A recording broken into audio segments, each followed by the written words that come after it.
भारत में सार्वभौमिक व्यस्क मताधिकार को अपनाना एक जोखिम भरा प्रयोग था।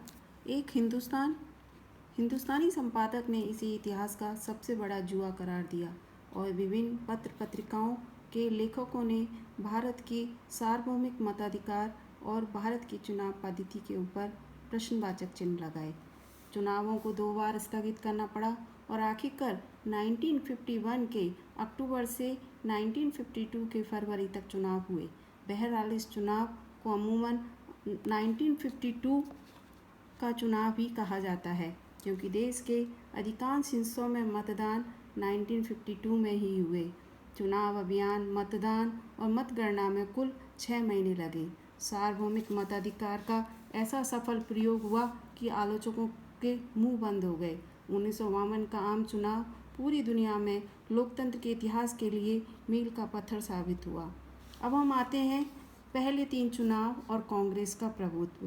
कांग्रेस राष्ट्रीय स्वतंत्रता संग्राम की विरासत लिए हुए चुनावों में उतरी और उसने पहले चुनावों में ही कुल 489 सीटों में से 364 सीटें जीत ली। इस तरह उसके आगे कोई और प्रतिद्वंदी नहीं टिक पाया। जहाँ तक सीटों पर जीत हासिल करने का सवाल है, पहले आम चुनाव में भारतीय कम्युनिस्ट पार्टी दूसरे नंबर पर रही। उसे कुल 16 ही सीटें हासिल हुई। लोकसभा के चुनाव के साथ साथ विधानसभा के भी चुनाव कराए गए।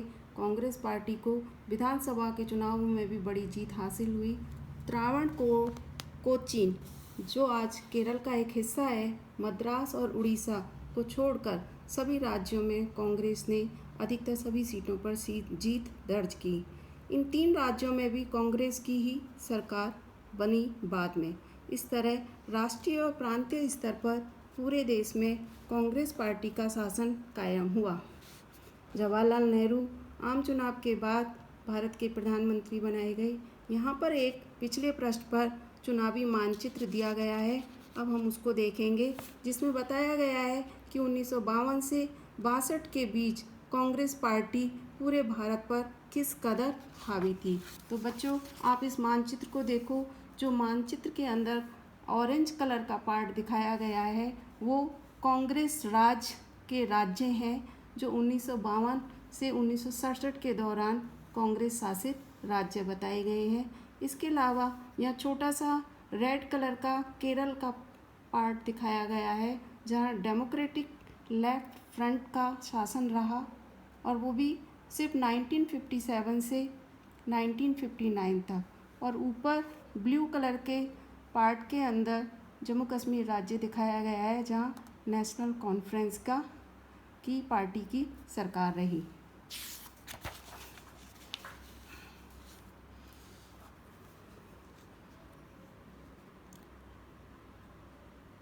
उन्नीस से 1962 तक कांग्रेस पार्टी किस कदर हावी थी, हमने यह मानचित्र के जरिए देखा। दूसरा आम चुनाव 1957 में और तीसरा आम चुनाव 1962 में हुआ। इस चुनावों में भी कांग्रेस पार्टी ने लोकसभा में अपनी पुरानी स्थिति को बरकरार रखा और उसे 3/4 सीटें मिली। सिर्फ केरल एक ऐसा राज्य था जहां 1957 में भारतीय कम्युनिस्ट पार्टी की अगुवाई में एक गठबंधन सरकार बनी, परंतु 1959 में बाद में वहां पर भी कांग्रेस का नियंत्रण आ गया।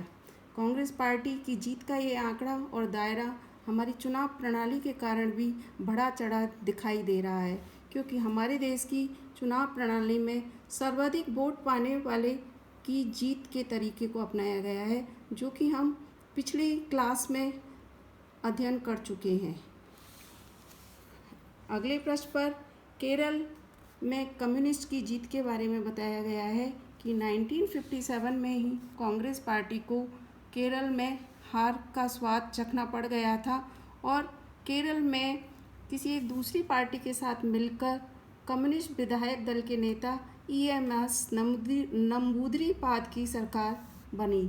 दुनिया में ये पहला अवसर था जब एक कम्युनिस्ट पार्टी की सरकार लोकतांत्रिक चुनावों के जरिए बनाई गई।